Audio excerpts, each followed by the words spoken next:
Good afternoon. Good afternoon, Miss. Good afternoon.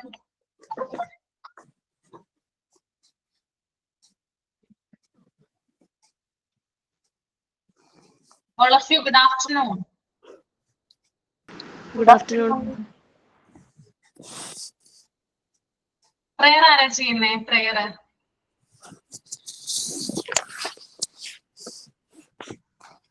ഞാൻ miss Fathima Shameer അല്ലേ?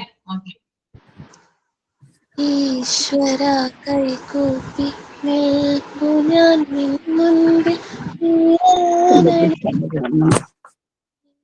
ളുടെ കാരുണ്യമെന്നിൽ ചൊരിയണേ പൂവിന് കാരണമായുള്ള തമ്പുരാനെ അച്ഛനോ നമ്മ പറഞ്ഞാൽ അക്ഷരം തെറ്റാനുസരിച്ചും ഉള്ളിൽ വെളിച്ചം പകരം ഗുരുവിനെ ഉമ്മയിൽ സ്നേഹിച്ചും ആദരിച്ചും കൂടെ പഠിക്കുന്ന കുട്ടികളെ തൻ്റെ കൂടെ പിറപ്പുകളായി നിറച്ചും മാതൃഭൂവിനായി ജീവൻ വെടിഞ്ഞു മാതൃകയായിട്ടും സ്വീകരിച്ചു.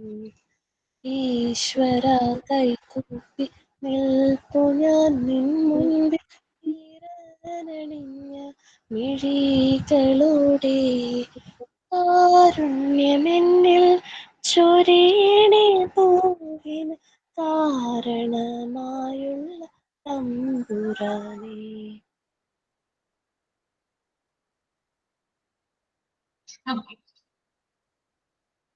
നമുക്ക് സ്റ്റാർട്ട് ചെയ്യാം. ഞാൻ കഴിഞ്ഞ ക്ലാസ്സിൽ പറഞ്ഞിട്ടുണ്ടായിരുന്നു ടെൻഡൻസി ആണ് എടുക്കുന്നതെന്ന് പറഞ്ഞിട്ടുണ്ടായിരുന്നു. അതിനകത്തൊരു ചെറിയൊരു വ്യത്യാസമുണ്ട്. ടെൻഡൻസീസ് ഓഫ് മാനറിൽ എടുക്കുന്നത്, മറിച്ച് ഡിഫൻസ് മെക്കാനിസം ആണ് എടുക്കുന്നത്. Unit 9 part 2 unit 9 defence mechanism. Okay, clear ആണോ എല്ലാവർക്കും? PDF കാണുന്നുണ്ടല്ലോ? കാണുന്നുണ്ട്. ഓക്കെ, ഒരാളൊന്ന് റീഡ് ചെയ്യുക, അത് എക്സ്പ്ലെയിൻ ചെയ്യാം. ഒരു ഇൻട്രൊഡക്ഷൻ ആണ് പറയുന്നത്. ഉഷാനിൽ റീഡ് ചെയ്തിട്ട് എക്സ്പ്ലെയിൻ ചെയ്യാവോ? എന്നിട്ട് ഞാൻ പറഞ്ഞുതരാം.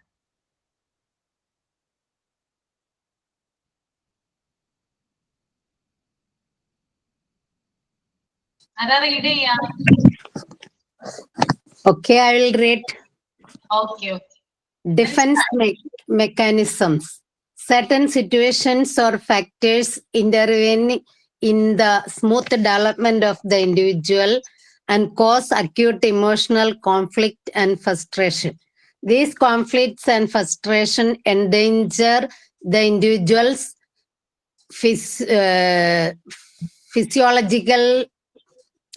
psychological balance, but the human individual is adapted with mental capacities to protect himself against such psychological menace, as much as his body is equipped with powers to protect against physical hazards or distress.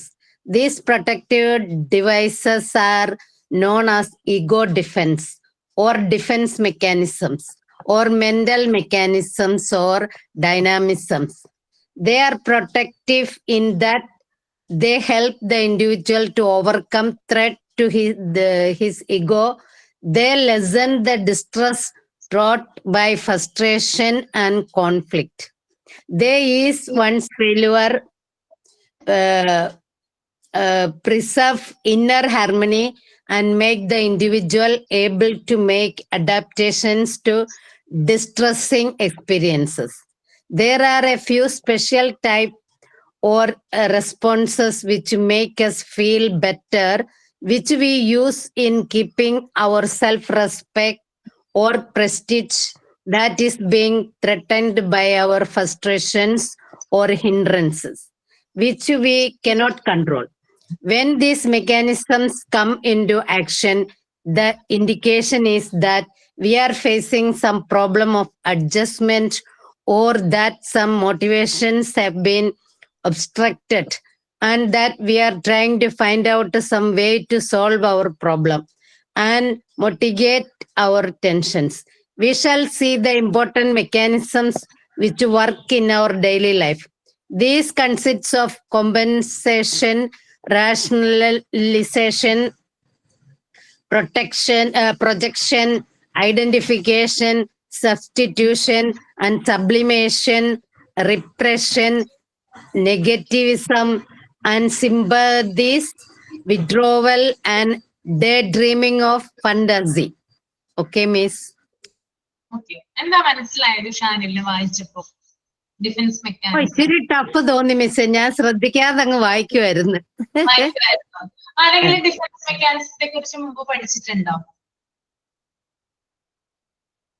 ഇല്ല. Defence mechanism biologically പഠിച്ചിരിക്കുന്നത് നമ്മുടെ ശരീരം പ്രതിരോധിക്കാൻ വേണ്ടിയിട്ട്, അതായത് നമുക്ക് എന്തെങ്കിലും ഒരു situation ഉണ്ടാകുമ്പോൾ അതിനെ പ്രതിരോധിക്കാൻ വേണ്ടിയിട്ട് നമ്മുടെ ശരീരത്തിൽ നിന്ന് തന്നെ ഇന്റേണലി കുറെ ഹോർമോൺസ് റിലീസ് ചെയ്തിട്ട് അതിനെ പ്രതിരോധിക്കാൻ വേണ്ടിയിട്ട് ഇത് ചെയ്യും. അതുപോലെ ഫിസിക്കലിയും നമുക്ക് ഓപ്പോസിറ്റ് ഒരു കാര്യം വരുമ്പോൾ സ്വാഭാവികമായിട്ടും അതിനെ പ്രതിരോധിക്കാൻ നമ്മുടെ ഡിഫെൻസീവ് ആയിട്ടുള്ള രീതിയിൽ നമ്മൾ അതിനെ പ്രതിരോധിക്കാൻ ശ്രമിക്കുന്നതിനെയാണ് ഡിഫെൻസീവ് മെക്കാനിസം പറയുന്നത്. ഇവിടെ നമുക്ക് കൂടുതലായിട്ട് ശരിയാണ് പറഞ്ഞത്, ബയോളജിക്കലി പറഞ്ഞത് ശരിയാണ് അല്ലെ. നമ്മുടെ ശരീരം എന്തെങ്കിലും ഒരു കാര്യം വരുമ്പോൾ സ്വാഭാവികമായിട്ട് അതിനൊരു എന്താ പറയാ ഒരു അതിനെ ഡിഫെൻഡ് ചെയ്യുന്ന രീതിയിൽ എന്താണ് ഒരു പ്രൊഡ്യൂസ് ചെയ്യും അല്ലെ. അതിനെ നമുക്ക് ബയോളജിക്കൽ ഡിഫൻസ് മെക്കാനിസം എന്ന് പറയാം. ഇവിടെ നമ്മൾ സൈക്കോളജിക്കൽ ഡിഫൻസ് മെക്കാനിസം ആണ് പറയുന്നത്. ഡിഫൻസ് മെക്കാനിസം അഥവാ അഡ്ജസ്റ്റ്മെന്റ് മെക്കാനിസം എന്നത് കൂടി ഇതിന് പേരുണ്ട് കേട്ടോ. അഡ്ജസ്റ്റ്മെന്റ് മെക്കാനിസം എന്ന് കൂടി ഇവിടെ പറയും. ഓക്കെ, അപ്പോ നമ്മളൊക്കെ മനുഷ്യരാണ് അല്ലെ. നമ്മളൊക്കെ എങ്ങനെയാ ജീവിക്കുന്നത്? അഡ്ജസ്റ്റ് ചെയ്തുകൊണ്ടാണോ ജീവിക്കുന്നത്? നിങ്ങൾ പറഞ്ഞേ, അഡ്ജസ്റ്റ് ചെയ്യാറുണ്ടോ നിങ്ങളുടെ ലൈഫിൽ? അഡ്ജസ്റ്റ്മെന്റ് ചെയ്യാറില്ലേ ലൈഫില്? ചെയ്യാറുണ്ടോ ഇല്ലയോ? ഡേ ടു ഡേ ലൈഫില് നമ്മൾ അഡ്ജസ്റ്റ് ചെയ്യാറില്ലേ ഓരോ കാര്യത്തിനും? ചെയ്യാറുണ്ട് അല്ലെ. ഓക്കെ, അപ്പൊ നമുക്ക് ഈ ഡിഫൻസ് മെക്കാനിസത്തെ അഡ്ജസ്റ്റ്മെന്റ് മെക്കാനിസം എന്നത് കൂടി പറയാം. ഓക്കെ, പിന്നെ പല പേരുകൾ പറയുന്നുണ്ട് അവിടെ. മെന്റൽ മെക്കാനിസം എന്നും ഡൈനാമിസം എന്നും ഒക്കെ പറയുന്നുണ്ട്. ഡിഫൻസ് മെക്കാനിസത്തിന്റെ മറ്റൊരു പേരാണ്. അപ്പോ മനുഷ്യൻ എന്ന രീതിയിൽ നമ്മൾ ഓരോരുത്തരും മനുഷ്യരാണ്. അപ്പൊ നമുക്ക് എന്താണ് നമ്മുടെ ലൈഫിൽ എപ്പോഴും എന്താ പറയാ ഓരോ പ്രശ്നങ്ങൾ ഉണ്ടാകും. പ്രശ്നങ്ങൾ മാത്രമല്ല, നമുക്ക് സങ്കടങ്ങൾ ഉണ്ടാകും, അതുപോലെ തന്നെ സന്തോഷങ്ങൾ ഉണ്ടാകും, ഒക്കെ ഉണ്ടാവാറില്ലേ മനുഷ്യനാകുമ്പോൾ? ഇതൊക്കെ നമ്മൾ എക്സ്പീരിയൻസ് ചെയ്തിട്ടില്ലേ നിങ്ങൾ ഓരോരുത്തരും? എപ്പോഴും ജീവിതം സന്തോഷം നിറഞ്ഞതാവോ? ആകോ ഇല്ല? എപ്പോഴും ജീവിതം സങ്കടം നിറഞ്ഞതാവോ? അല്ല. എപ്പോഴും ജീവിതം പ്രശ്നങ്ങൾ നിറഞ്ഞതാവോ? ഒരേപോലെ തന്നെ ഒരിക്കലും നമ്മുടെ ലൈഫ് പോവില്ല അല്ലെ. കുറച്ച് സമയം അല്ലെങ്കിൽ കുറച്ചു കാലം നമുക്ക് സങ്കടമാണ് ഉണ്ടാവുന്നതെങ്കിൽ അതിനിരട്ടിയായിട്ട് നമുക്ക് എന്താണ് സന്തോഷം ഉണ്ടാവും നമ്മുടെ ലൈഫിൽ അല്ലെ. ഇനി കുറച്ചു കാലം നമ്മൾ ഭയങ്കര ഹാപ്പി ആയിട്ടാണ് പോകുന്നതെങ്കിൽ അതിനിടയ്ക്ക് എന്തെങ്കിലും സങ്കടങ്ങൾ ഉണ്ടാവുകയും ചെയ്യും. പ്രായമായിട്ടുള്ളവരൊക്കെ പറയാറുണ്ട്, മുതിർന്ന ആളുകളൊക്കെ പറയാറുണ്ട്, നമ്മൾ ഭയങ്കര സന്തോഷം വരുന്ന സമയത്ത് നമ്മൾ ദൈവത്തെ വിളിക്കാനായിട്ട് മറന്നുപോകും അല്ലെ. അപ്പൊ ദൈവത്തെ വിളിക്കാനായിട്ട് ദൈവം നമ്മളെ ഓർമ്മിപ്പിക്കുന്നതാണ് എന്ത്, നമ്മൾക്കൊരു സങ്കടം തരുന്നത്. സങ്കടം വന്നാലേ നമ്മൾ ഏറ്റവും കൂടുതൽ ദൈവത്തെ വിളിക്കുക അല്ലെ. എന്റെ ദൈവമേന്ന് എപ്പോഴാ വിളിക്കുക? സന്തോഷം വരുന്ന സമയത്താണോ സങ്കടം വരുന്ന സമയത്താണോ എന്റെ ദൈവമേന്ന് വിളിക്കുക? സങ്കടം വരുന്ന സമയത്താണ് അല്ലെ. അപ്പൊ നമ്മുടെ ഒരു ലൈഫില് സന്തോഷം ഉണ്ടാകും, സങ്കടങ്ങൾ ഉണ്ടാകും, അതുപോലെ തന്നെ പ്രശ്നങ്ങളൊക്കെ ഉണ്ടാകും. അപ്പോ എന്താ പറയാ നമ്മളിങ്ങനെ സങ്കടങ്ങളും സന്തോഷങ്ങളും പ്രശ്നങ്ങളൊക്കെ ഫേസ് ചെയ്തുകൊണ്ടിരിക്കുന്ന ആ ഒരു സമയത്ത് നമ്മുടെ മനസ്സ് തന്നെ എന്താണ് ഓരോരോ കാര്യങ്ങൾ, ഇപ്പൊ പ്രശ്നങ്ങൾ വരുമ്പോഴും അല്ലെങ്കിൽ സന്തോഷം വരുമ്പോഴും സങ്കടം വരുമ്പോഴും ഒക്കെ നമ്മുടെ മനസ്സ് തന്നെ എന്താണ് ഓരോരോ കാര്യങ്ങൾ മെനഞ്ഞെടുക്കും, അല്ലെങ്കിൽ ഓരോരോ പ്രതിരോധ തന്ത്രങ്ങൾ രൂപപ്പെടുത്തും. അതിനെയാണ് ഡിഫൻസ് മെക്കാനിസം എന്ന് പറയുന്നത്. നിങ്ങൾക്ക് മനസ്സിലായില്ലെന്ന് എനിക്കറിയാം. ഞാൻ എക്സാമ്പിൾ ഒക്കെ പറഞ്ഞുതരാം കേട്ടോ, അപ്പൊ നമുക്ക് കൂടുതൽ ക്ലിയർ ആവും. അപ്പൊ എന്താണ്, മനുഷ്യനാകുമ്പോൾ ജീവിതത്തിൽ പല പ്രശ്നങ്ങൾ ഉണ്ടാകാം, പല സങ്കടകരമായിട്ടുള്ള അനുഭവങ്ങളൊക്കെ ഉണ്ടാവാം. ആ സമയത്ത് നമ്മുടെ മനസ്സ് അതിനെ ഓവർകം ചെയ്യുന്നതിന് വേണ്ടിയിട്ട് രൂപപ്പെടുത്തുന്ന തന്ത്രങ്ങളെയാണ് പ്രതിരോധ തന്ത്രങ്ങൾ അഥവാ ഡിഫൻസ് മെക്കാനിസം എന്ന് പറയുന്നത്. ഞാൻ ഈ പറഞ്ഞ ലൈൻ ക്ലിയർ ആയോ നിങ്ങൾക്ക്? ക്ലിയർ ആണോ? Yes miss. ഓക്കെ. അപ്പൊ ഞാൻ പറഞ്ഞു എക്സാമ്പിൾ പറഞ്ഞു തരാന്ന് പറഞ്ഞു. അതായത് നമ്മളിപ്പോ എന്താ പറയാ ഭയങ്കരമായിട്ട് നമ്മുടെ ജീവിതത്തിൽ ഇപ്പോ ഫോർ എക്സാമ്പിൾ ഒരു കുട്ടി +2 പഠിച്ചുകൊണ്ടിരിക്കുകയാണ്. +2 പഠിച്ചുകൊണ്ടിരിക്കുന്നു. ആ കുട്ടി +2 എക്സാം എഴുതി. എക്സാമിന്റെ റിസൾട്ട് വന്നപ്പോൾ ആ കുട്ടി 2 വിഷയങ്ങൾക്ക് തോറ്റു. ഓക്കെ, ഫെയിൽ ആയിപ്പോയി. ഓക്കെ, അപ്പൊ ആ കുട്ടി എന്താ ചെയ്യുക ആ സമയത്ത്? നിങ്ങളൊന്ന് പറഞ്ഞു. ആ കുട്ടിക്ക് ആ സമയത്ത് വിഷമം ഉണ്ടാവോ ഇല്ലയോ? നിങ്ങളെ ഇതും കൂടി എനിക്ക് കേൾക്കണം, എന്നാലും നമ്മുടെ ക്ലാസ് മുമ്പോട്ട് പോകുള്ളൂ. വിഷമം ഉണ്ടാവോ ഇല്ലയോ? ഉണ്ടാവും അല്ലേ? ഓക്കെ, എത്ര സമയത്തേക്ക് ആ വിഷമം ഉണ്ടാവും?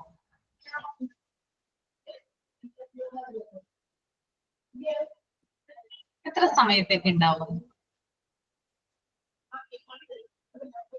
ആ കുട്ടി പാസ്സാകുന്നത് വരെയാണോ ആ വിഷമം മാറുന്നേ? വിഷമം ഉണ്ടാകും അല്ലെ? വിഷമം ഉണ്ടാകും, ആ കുട്ടിക്ക് വിഷമം ഉണ്ടാകും. പക്ഷെ ആ കുട്ടിക്ക് വേറെ രീതിയിൽ ചിന്തിക്കുക അതിനെ. എനിക്ക് എക്സാം വരുന്നുണ്ട്, എക്സാം എഴുതി കഴിഞ്ഞാല് ഞാൻ എന്തായാലും പാസ്സാവും, ആ ഒരു കോൺഫിഡൻസ് എനിക്കുണ്ട് എന്ന് ആ കുട്ടി തനിയെ ചിന്തിക്കുകയാണ്. അപ്പോ ആ കുട്ടിക്ക് ഉണ്ടായ ഒരു പ്രശ്നത്തെ ആ കുട്ടി തനിയെ ചിന്തിച്ച് എന്ത് ചെയ്യാണ്? അതിനെ ഓവർകം ചെയ്യാണ്. അതിനെ എന്ത് പറയാം നമുക്ക്? ഡിഫൻസ് മെക്കാനിസം എന്ന് പറയാം. പല രീതിയിലാണ് ഡിഫൻസ് മെക്കാനിസം വരുന്നത്. ഞാനിപ്പോ ഒരു എക്സാമ്പിൾ മാത്രമാണ് ഇപ്പൊ പറഞ്ഞത്. അപ്പൊ നിങ്ങളുടെ ജീവിതത്തിൽ എന്തെങ്കിലും ഒരു പ്രശ്നം ഉണ്ടാവുകയാണെന്ന് വിചാരിക്കാം, എന്തെങ്കിലും ഒരു പ്രശ്നം. ഓക്കെ, നിങ്ങൾക്ക് ഇപ്പൊ ഒരു ബാങ്കിൽ നിങ്ങൾ ലോൺ വെച്ചു, ആ ലോൺ പാസ്സായില്ല എന്ന് വിചാരിക്കാം. മാനേജർ വിളിച്ച് പറയാണ് ലോൺ റിജക്റ്റ് ആവാണെന്ന് പറയാണ്. ആ ഒരു വിഷമം നിങ്ങൾക്ക് നീണ്ട നാള് നിലനിൽക്കും. കുറെ നാളത്തേക്ക് ആ വിഷമം ഉണ്ടാവും. ഒന്നില്ലെങ്കിൽ കുറച്ചു മണിക്കൂറുകൾ മാത്രമായിരിക്കും അതിന്റെ ദൈർഘ്യം എന്ന് പറയുന്നത്, അല്ലെങ്കിൽ 1 or 2 ദിവസത്തേക്കായിരിക്കും വിഷമം എന്ന് പറയുന്നത്. പിന്നെയും നമ്മൾ അത് തന്നെ ചിന്തിച്ചുകൊണ്ടിരിക്കും. ഇല്ല മിസ്സേ, അതിന് വേറെ സൊല്യൂഷൻ കണ്ടുപിടിക്കും. വേറൊരു സൊല്യൂഷൻ നമ്മൾ കണ്ടുപിടിക്കും അല്ലെ? ലോൺ റിജക്റ്റ് ആയി. ഓക്കെ, എന്തുകൊണ്ടാണ് ആ റിജക്ഷൻ വരാനുള്ള കാരണം നമ്മൾ കണ്ടുപിടിക്കും. പിന്നെ അതിനെ ഓവർകം ചെയ്യാനുള്ള കാര്യങ്ങൾ, നമ്മൾ ആ ലോൺ നമുക്ക് എങ്ങനെയും പാസ്സാകാനായിട്ട് ചിലപ്പോൾ നമ്മൾ മറ്റു ബാങ്കുകളിൽ വെക്കുമായിരിക്കും, അല്ലെങ്കിൽ നമ്മൾ വേറെ ഏതെങ്കിലും ഫിനാൻഷ്യൽ ഇൻസ്റ്റിറ്റ്യൂഷനിൽ കൊണ്ട് വെക്കുമായിരിക്കും നമ്മുടെ ലോൺ കിട്ടാൻ വേണ്ടിയിട്ട്. അപ്പോ മറ്റു പല മാർഗങ്ങൾ അല്ലെങ്കിൽ മറ്റു പല പ്രതിരോധ തന്ത്രങ്ങൾ ഉപയോഗിച്ച് നമ്മുടെ മനസ്സിനെ എന്ത് ചെയ്യാണ്? ആശ്വസിപ്പിക്കുകയാണ് ചെയ്യുന്നത്. അപ്പൊ ഇത്തരത്തിൽ മനസ്സിനെ പല രീതിയിൽ ആശ്വസിപ്പിക്കുന്നതിനെ എന്തുകൂടി പറയുന്നു? ഡിഫൻസ് മെക്കാനിസം എന്നതുകൂടി നമുക്ക് പറയാം. ഓക്കെ, പിന്നെ അതുപോലെ തന്നെ മറ്റു പല കാര്യങ്ങൾ വരുന്നുണ്ട്. ഇപ്പോ നമ്മള് കുഞ്ഞുങ്ങളാക്കി ഇരിക്കുന്ന സമയത്ത് നമ്മുടെ ചെറുപ്പകാലത്തൊക്കെ നമ്മുടെ അച്ഛനോടും അമ്മയോടും ആണ് എന്തെങ്കിലും മേടിക്കാനായിട്ട് പറയാം അല്ലെ? എന്തെങ്കിലും നമുക്ക് സാധനം ആവശ്യമുണ്ടെങ്കിൽ അവരോട് പറയും, എനിക്ക് ഇന്ന സാധനം വേണോ അമ്മേ, അല്ലെങ്കിൽ എനിക്ക് ഇന്ന സാധനം വേണോ അച്ഛാന്ന് പറയും. അപ്പൊ അവര് പുറത്തേക്ക് പോയത് മേടിക്കാനായിട്ട് പുറത്തേക്ക് പോകും. അവര് വരുന്നത് വരെ വെയിറ്റ് ചെയ്ത് കഴിയുമ്പോൾ അവര് തിരിച്ചു വരും. പക്ഷെ നമ്മള് പ്രതീക്ഷിച്ച സാധനം അവര് കൊണ്ടുവന്നിട്ടില്ല. നമുക്ക് വിഷമം ഉണ്ടാവോ?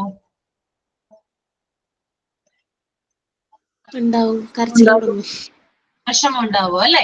ഓക്കെ, അപ്പോ അത്തരത്തിൽ നമ്മൾക്ക് വിഷമം ഉണ്ടായാൽ ആ വിഷമം എന്ന് പറയുന്നത് കുറച്ചു നേരം മാത്രമേ ഉണ്ടാവുള്ളൂ. കുറച്ച് കുറെ നേരം അത് ഉണ്ടാവില്ല, താൽക്കാലികമാണ് കേട്ടോ. അപ്പോ ആ വിഷമങ്ങളും പ്രശ്നങ്ങളും എന്ന് പറയുന്നത്, ഇപ്പൊ ഞാൻ ഈ ഒരു എക്സാമ്പിൾ പറഞ്ഞ പോലെ തന്നെ ആ കുട്ടിക്ക് അത് കിട്ടിയില്ല, കുറച്ചു നേരത്തേക്ക് ചിലപ്പോൾ അച്ഛനോട് മിണ്ടിയില്ല എന്ന് വരും, അല്ലെങ്കിൽ ചിലപ്പോൾ ആഹാരം കഴിച്ചില്ല എന്ന് വരും. പക്ഷെ പിറ്റേ ദിവസം ആകുമ്പോ എന്താണ്? കുട്ടി വാശിയൊക്കെ കളഞ്ഞിട്ടുണ്ടാകും, അച്ഛൻ വന്ന് പറഞ്ഞിട്ടുണ്ടാവും, ഞാൻ പിന്നെ മേടിച്ചു തരാം മോളേന്ന് വന്ന് പറഞ്ഞിട്ടുണ്ടാവും. അപ്പൊ ആ കുട്ടിയുടെ വിഷമങ്ങളൊക്കെ മാറിയിട്ടുണ്ടാവും. അന്നേരത്തെ ആ കുട്ടിക്ക് ഒരു വിഷമം തോന്നുമെങ്കിലും പിന്നീട് ആ വിഷമം എന്താണ്? ഉണ്ടാവണം എന്നില്ല. അപ്പൊ അതിനെ നമുക്ക് എന്ത് പറയാം? ഡിഫൻസ് മെക്കാനിസം എന്ന് പറയാം. ഓക്കെ, ഇതൊക്കെ പലതരത്തിലുള്ള ഡിഫൻസ് മെക്കാനിസം ഉണ്ട്. ഇനി വേറൊരു ടൈപ്പ് ഞാൻ പറയാം. അതായത് ഒരു വീട്ടില് 2 കുഞ്ഞുങ്ങള്, അതായത് ചേട്ടനും അനിയനും തമ്മിൽ കളിച്ചുകൊണ്ടിരിക്കുകയാണ്. പെട്ടെന്ന് ചേട്ടന്റെ കൈ തട്ടി അനിയൻ തറയിൽ തെന്നി വീണു എന്ന് വിചാരിക്കാം. ഓക്കെ, അപ്പൊ സ്വാഭാവികമായിട്ട് അമ്മ അവിടെ വരികയാണ്. ഒച്ച കേട്ടിട്ട് അമ്മ വരുന്നു. അമ്മ എന്താ ചെയ്യുക ആദ്യം? നിങ്ങളൊന്ന് പറഞ്ഞേ. രണ്ട് കുഞ്ഞുങ്ങൾ കളിച്ചുകൊണ്ടിരിക്കുന്നു, അനിയൻ താഴെ വീഴുന്നു ചേട്ടന്റെ അശ്രദ്ധ കാരണം. എന്താ ചെയ്യാ അമ്മ? ചേട്ടനെ പിടിച്ച് ആദ്യം തല്ലും. ചേട്ടനെ പിടിച്ച് തല്ലും, അല്ലെങ്കിൽ വഴക്കു പറയും, അല്ലെ? അപ്പൊ ഈ കുട്ടി പേടിച്ചിട്ട് എന്ത് പറയും? എന്താ കുട്ടി പറയാ പേടിച്ചിട്ട്? ഞാനൊന്നും ചെയ്തിട്ടില്ല അമ്മ. ഞാനൊന്നും ചെയ്തില്ലേ, ഞാനൊന്നും അറിഞ്ഞില്ലേ രാമനാരായണ. അവിടെ വെള്ളം കിടപ്പുണ്ടായിരുന്നു അമ്മേ, അതിനകത്ത് അവൻ തെന്നി വീണതാണ്. അല്ലെങ്കിൽ അവിടെ ഒരു പഴത്തൊലി കിടപ്പുണ്ടായിരുന്നു അമ്മേ, അതിൽ അവൻ തെന്നി വീണതാണെന്നാണ് ചേട്ടൻ പറയാ. അപ്പൊ സ്വയം ന്യായീകരിക്കാനായിട്ട് ആ കുട്ടിയുടെ എന്താ പറയാ ഒരു അബദ്ധവശാൽ അല്ലെങ്കിൽ ആ കുട്ടിയുടെ മിസ്റ്റേക്ക് മൂലമാണ് ആ കുട്ടി വീണതെങ്കിൽ കൂടിയും അവിടെ ആ കുട്ടി എന്ത് ചെയ്യുന്നുണ്ട്? സ്വയം ന്യായീകരിക്കുന്നുണ്ട്. അപ്പൊ സ്വന്തം തെറ്റുകളെ മറക്കാൻ വേണ്ടിയിട്ട് മറ്റുള്ള ഇതിൽ പഴിചാരുന്നതിനെ നമുക്ക് എന്ത് പറയാം? ഡിഫൻസ് മെക്കാനിസം എന്ന് പറയാനായിട്ട് സാധിക്കും. ഓക്കെ, ഇനി വലിയവരുടെ കേസിൽ ഞാൻ പറഞ്ഞുതരാം. ഇപ്പോ ഒരാള് ഡെയിലി ഓഫീസിൽ പോവാണെന്ന് വിചാരിക്കാം. അപ്പോ എല്ലാ ദിവസവും 10 മണിക്കാണ് ഓഫീസ് തുടങ്ങുന്നത്. ഒരു ദിവസം അയാള് ഇപ്പൊ അരമണിക്കൂർ ജേണി ഉണ്ട് ഓഫീസിലേക്ക്. വീട്ടിൽ നിന്ന് ഓഫീസിലേക്ക് അയാൾക്ക് അരമണിക്കൂർ യാത്രയുണ്ട്. അപ്പൊ 10 മണിക്കാണ് ചെല്ലേണ്ടത്. ഇയാള് ചെന്നപ്പോ 10:30 മണിയായി. അപ്പോ മേലുദ്യോഗസ്ഥനോട് എന്ത് പറയണം? നമുക്ക് ന്യായീകരണം പറയേണ്ടതുണ്ട്, അല്ലെ? മേലുദ്യോഗസ്ഥൻ ചോദിക്കും എന്തുകൊണ്ടാണ് വൈകിയതെന്ന് ചോദിക്കും. അപ്പൊ ഇയാള് പറയുകയാണ്. എന്തായിരിക്കും ഇയാള് പറയുന്നത്? ട്രാഫിക് പറയാം. ട്രാഫിക് പറയും. അവിടെ ബ്ലോക്ക് ആയിരുന്നു, അതുകൊണ്ടാണ് ഞാൻ വൈകിയത് കേട്ടോ. ബ്ലോക്ക് ആയ കാരണമാണ് എനിക്ക് കറക്റ്റ് സമയത്ത് എത്താൻ പറ്റാൻ. അത് വെറും ഒരു കാരണം മാത്രമാണ്. സത്യാവസ്ഥ എന്താണ്? അയാള് നേരത്തെ വീട്ടിൽ നിന്ന് ഇറങ്ങിയിരുന്നെങ്കിൽ അയാള് നേരത്തെ ഓഫീസിലെത്തിയാനെ. അയാള് അരമണിക്കൂർ ഉണ്ടെന്ന് പറഞ്ഞു. അയാള് ചിലപ്പോ 9:30ക്കാണ് ഇറങ്ങേണ്ടിയിരുന്നത്. പക്ഷെ 9:45 ചിലപ്പോ അയാള് വീട്ടിൽ നിന്ന് ഇറങ്ങിയിട്ടുണ്ടാവുക. അപ്പൊ എന്തായാലും അവിടെ ഓഫീസിൽ കറക്റ്റ് സമയത്ത് എത്താൻ പറ്റുമോ? ഇല്ല. പക്ഷെ അവിടെ ന്യായീകരിക്കുകയാണ്. എന്താണ് ന്യായീകരിക്കുന്നത്? ബ്ലോക്ക് ആയതുകൊണ്ടാണ്. ബ്ലോക്കിൽ പെട്ടുപോയി, ഒന്നും ചെയ്യാൻ പറ്റില്ല, അതുകൊണ്ടാണ് ഞാൻ വൈകാൻ കാരണം. അപ്പൊ ഇത്തരത്തിൽ ഉള്ള പ്രതിരോധ തന്ത്രങ്ങളെ എന്ത് പറയാം? ഡിഫൻസ് മെക്കാനിസം എന്ന് പറയാനായിട്ട് സാധിക്കും. അതുപോലെ തന്നെ വേറൊരു എക്സാമ്പിൾ പറയാണ്. എക്സാമിന് ഒരു കുട്ടി തോക്കുകയാണ്. ഓക്കെ, ഒരു ക്ലാസ്സിൽ ഒരു 50 കുട്ടികളുണ്ട്. 49 കുട്ടികളും പാസ്സായി, ഒരു കുട്ടി മാത്രം ഫെയിലായി. ഓക്കെ, അപ്പൊ ആ കുട്ടിയോട് ചോദിക്കുകയാണ്, നീ എന്തുകൊണ്ടാണ് ഇതിനകത്ത് ഫെയിൽ ആയതെന്ന് ചോദിക്കുകയാണ്. അപ്പൊ ആ കുട്ടി എന്ത് പറയും? എന്തായിരിക്കും പറയാ? എനിക്ക് എക്സാം ടഫ് ആയിരുന്നു. എക്സാം ടഫ് ആയിരുന്നു എന്ന് പറയും. ഓക്കെ, അത് കോമൺ ആയിട്ടുള്ള ഒരു മറുപടിയാണ്. എക്സാം ടഫ് ആയിരുന്നു. ആ കുട്ടി പറയാണ്, ആ ടീച്ചർ പഠിപ്പിക്കുന്നതൊന്നും തന്നെ എനിക്ക് മനസ്സിലാവുന്നില്ല, അതുകൊണ്ടാണ് ഞാൻ ഈ വിഷയത്തിന് തോറ്റത്. അങ്ങനെയായിരിക്കും പറയാ. കുട്ടി പറയുന്നുണ്ടോ ഞാൻ പഠിച്ചിട്ടില്ല എന്ന്? ആരെങ്കിലും പറയോ ഞാൻ പഠിച്ചില്ല അതുകൊണ്ട് ഞാൻ തോറ്റുപോയി? അങ്ങനെ പറയാം? നമ്മൾ ഓരോരുത്തരും നിങ്ങളിൽ തന്നെ ഒന്ന് നോക്കിയാൽ മതി. എന്തെങ്കിലും കാര്യം നമുക്ക് കിട്ടുമ്പോൾ നമ്മൾ നമ്മളെ കുറ്റപ്പെടുത്താൻ നമ്മൾ ഒരിക്കലും തയ്യാറല്ല. ആവോ?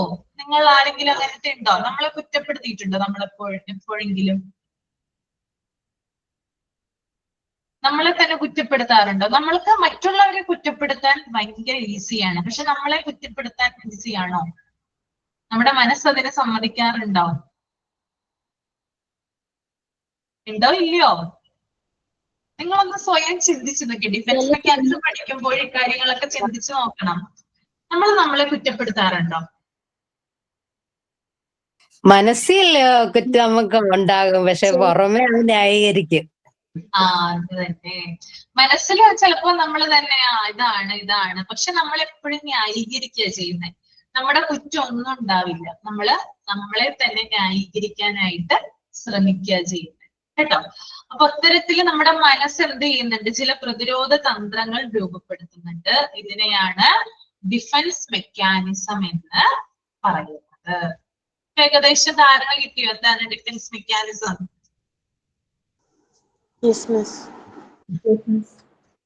അപ്പൊ വേറൊരു രീതിയിൽ കൂടി പറഞ്ഞാല്, നമ്മുടെ മനസ്സ് സ്വന്തം കാരണങ്ങൾ കൊണ്ടോ അല്ലെങ്കിൽ മറ്റുള്ള കാരണങ്ങൾ കൊണ്ടോ പ്രതിസന്ധിയിൽ നിൽക്കുവാണെങ്കിൽ അതിനെ ഒഴിവാക്കി സന്തോഷിക്കണം. അതായത് നമുക്കിപ്പോ എന്തെങ്കിലും ഒരു പ്രശ്നം വരികയാണെന്ന് വിചാരിക്കുക. ഓക്കെ, നമുക്ക് എന്തെങ്കിലും ഒരു പ്രശ്നം വന്നു, അപ്പൊ നമ്മൾക്ക് ഭയങ്കര വിഷമമുണ്ട്, പക്ഷെ എന്തായാലും നമുക്കത് ഓവർകം ചെയ്യണം. അല്ലെങ്കിൽ ആ വിഷമത്തിൽ തന്നെ നമ്മൾ നിന്ന് കഴിഞ്ഞാൽ സ്റ്റക്കായി പോകും, നമുക്ക് വേറെ പല കാര്യങ്ങളും ചെയ്യാനായിട്ട് പറ്റില്ല. അപ്പൊ നമ്മൾ എന്ത് ചെയ്യും, കുറച്ചു നേരം വിഷമിച്ചിട്ട് ആ വിഷമത്തിന് എന്ത് ചെയ്യും, ചിലപ്പോൾ നമ്മുടെ മനസ്സിൽ തന്നെ കുഴിച്ചു മൂടും. ഇപ്പൊ വേറൊരാളാൽ നമ്മൾ ചതിക്കപ്പെട്ടു എന്ന് വിചാരിക്കാം, നമ്മളൊരാളെ ചീറ്റ് ചെയ്തു എന്ന് വിചാരിക്കാം. നമ്മൾ എക്കാലവും അത് തന്നെ ഓർമ്മിച്ചുകൊണ്ടിരിക്കും. എന്താ ചെയ്യാ നമ്മള് അതിന് പകരം? അയാളുടെ ഓർമ്മകളെ കുഴിച്ചു മൂടാനല്ലേ നമ്മൾ നോക്കുകയുള്ളൂ, അല്ലെ? അതല്ലേ അതിനുള്ളൊരു മറുപടി എന്ന് പറയാം. അല്ലെങ്കിൽ ഇത് തന്നെ നമ്മൾ ആലോചിച്ചുകൊണ്ടിരിക്കുവോ, അയാൾ എന്നെ ചതിച്ചു, അയാൾ എന്നെ ചീറ്റ് ചെയ്തു, അങ്ങനെയാണ് ഇങ്ങനെയാണ്, നമ്മുടെ ജീവിതത്തിലെ കാലം മുഴുവൻ അത് തന്നെ നമ്മൾ പറഞ്ഞുകൊണ്ടിരിക്കുവോ? ഒരിക്കലുമില്ല. നമ്മൾ എന്ത് ചെയ്യും, അതിനെ നമ്മുടെ മനസ്സിൽ തന്നെ കുഴിച്ചു മൂടാൻ, അല്ലെങ്കിൽ ആ ഓർമ്മകളെ വീണ്ടും നമ്മൾ കാണാത്ത രീതിയിൽ എന്ത് ചെയ്യും, നമ്മൾ അതിനെ കുഴിച്ചു മൂടുകയാണ് ചെയ്യുന്നത്. അപ്പൊ അതും എന്ത് തന്നെയാണ്, ഡിഫൻസ് മെക്കാനിസം ആണ് അത്. ഓക്കെ, അപ്പൊ ഇത്തരത്തിലുള്ള മനസ്സിന്റെ അല്ലെങ്കിൽ നമ്മുടെ മനസ്സിനുണ്ടാകുന്ന പ്രശ്നങ്ങളെയും പല പല സങ്കീർണതകളെയും ഒക്കെ ഒഴിവാക്കാനായിട്ട് നമ്മുടെ മനസ്സ് തന്നെ നമ്മളിൽ രൂപപ്പെടുത്തുന്ന തന്ത്രങ്ങളെയാണ് എന്ത് പറയുന്നേ, പ്രതിരോധ തന്ത്രങ്ങൾ അഥവാ ഡിഫൻസ് മെക്കാനിസം എന്നുകൊണ്ട് ഉദ്ദേശിക്കുന്നത് കേട്ടോ. ഏകദേശം ഒരു ഐഡിയ കിട്ടും എന്താണെന്ന്? കിട്ടി മിസ്സേ. കിട്ടി.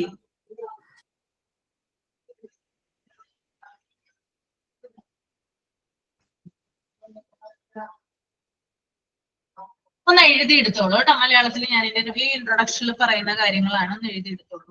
നോട്ട് ഉണ്ടോ കയ്യില്? നോട്ട് ഉണ്ടോ? ഉണ്ട് മിസ്സേ. ഉണ്ട് മിസ്സേ, ഉണ്ട്. Defence mechanism. ഡിഫൻസ് മെക്കാനിസത്തിന്റെ മറ്റൊരു പേരാണ് ചിലപ്പോൾ എക്സാമിന് ചോദിക്കാം, അഡ്ജസ്റ്റ്മെന്റ് മെക്കാനിസം എന്നറിയപ്പെടുന്ന മെക്കാനിസം ഏതാണ്? Answer defence mechanism. അപ്പോ ഒന്ന് എഴുതാം, ഡിഫൻസ് മെക്കാനിസം അഥവാ അഡ്ജസ്റ്റ്മെന്റ് മെക്കാനിസം. ഇത് നമ്മുടെ സൈക്കോളജിയുമായിട്ട് റിലേറ്റഡ് ആണ് കേട്ടോ. ഇതാണ് ഞാനിപ്പോ പറയാൻ പോകുന്നത്. മാനസിക സംഘർഷങ്ങളിൽ നിന്ന് അതായത് മനസ്സിനുണ്ടാകുന്ന പല പല സംഘർഷങ്ങളിൽ നിന്ന്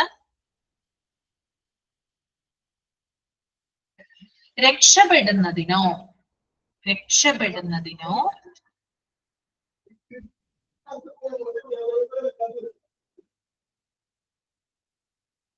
അവയെ പ്രതിരോധിക്കുന്നതിനോ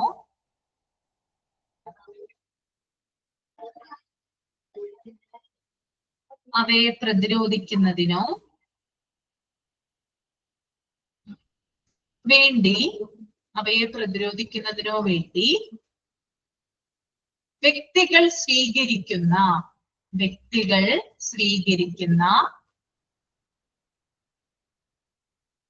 ചില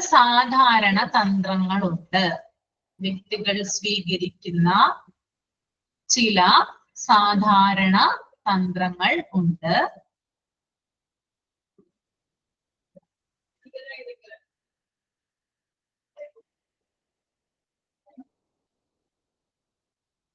അവയെ പ്രതിരോധ തന്ത്രങ്ങൾ അഥവാ ഡിഫൻസ്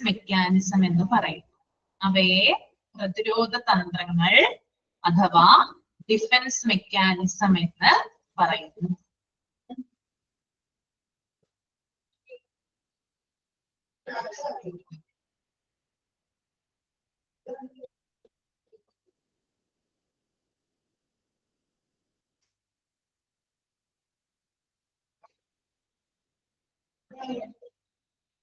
അടുത്ത പോയിന്റ് ആയിട്ട് എഴുതാം.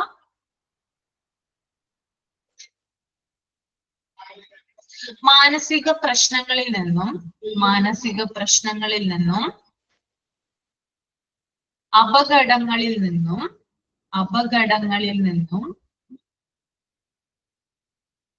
സ്വയം രക്ഷ നേടാൻ വേണ്ടി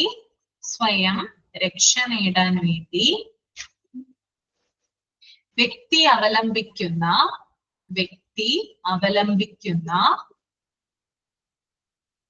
സംരക്ഷണ തന്ത്രങ്ങളാണ് ഡിഫൻസ് മെക്കാനിസം.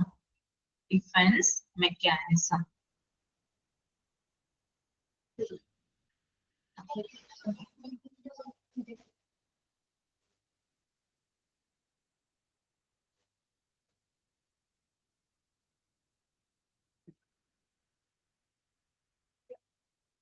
പോയിന്റ് ആയിട്ട് എഴുതാം.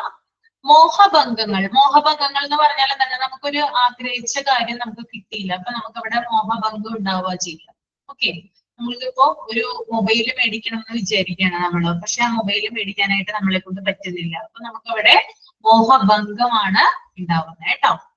മോഹഭംഗങ്ങളും മാനസിക സംഘർഷങ്ങളും, മോഹഭംഗങ്ങളും മാനസിക സംഘർഷങ്ങളും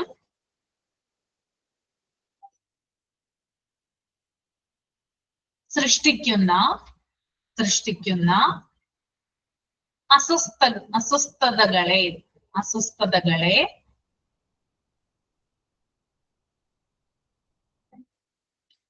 ഈ തന്ത്രങ്ങൾ ഒഴിവാക്കുകയോ കുറയ്ക്കുകയോ ചെയ്യുന്നു. ഈ തന്ത്രങ്ങൾ ഒഴിവാക്കുകയോ കുറയ്ക്കുകയോ ചെയ്യുന്നു. നമ്മളിപ്പോ എന്തെങ്കിലും ഡിസ്റ്റർബൻസ് നമുക്ക് ഉണ്ടെങ്കിൽ നമ്മൾ ഈ പ്രതിരോധ തന്ത്രം ഉപയോഗിക്കുകയാണെങ്കിൽ നമുക്ക് എന്ത് ചെയ്യാൻ പറ്റും? മാനസികമായിട്ട് നമ്മളുടെ അസ്വസ്ഥതകളെ കുറയ്ക്കാനും അത് ഒഴിവാക്കാനും സാധിക്കുന്നതാണ്. അപ്പോ അടുത്ത പോയിന്റ് എഴുതുക. ഇതുവഴി നമുക്ക് മാനസിക സന്തോഷം വീണ്ടെടുക്കാൻ സാധിക്കും. മാനസിക സന്തോഷം വീണ്ടെടുക്കാൻ സാധിക്കും. ഓക്കെ,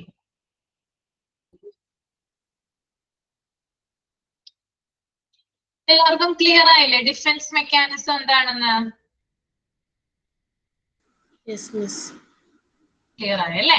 ഓക്കെ, പിന്നെ വേറെ എന്തെങ്കിലും എക്സാമ്പിൾ പറയാമോ? നിങ്ങളുടേതായിട്ടുള്ള രീതിയിൽ എന്തെങ്കിലും ഉണ്ടെങ്കിൽ നമുക്ക് ഷെയർ ചെയ്യാം കേട്ടോ. ഡിഫൻസ് മെക്കാനിസം നിങ്ങൾക്ക് എക്സ്പീരിയൻസ്ഡ് ആയിട്ടുള്ള കാര്യങ്ങൾ എന്തെങ്കിലും ഉണ്ടെങ്കിൽ പറയാമോ?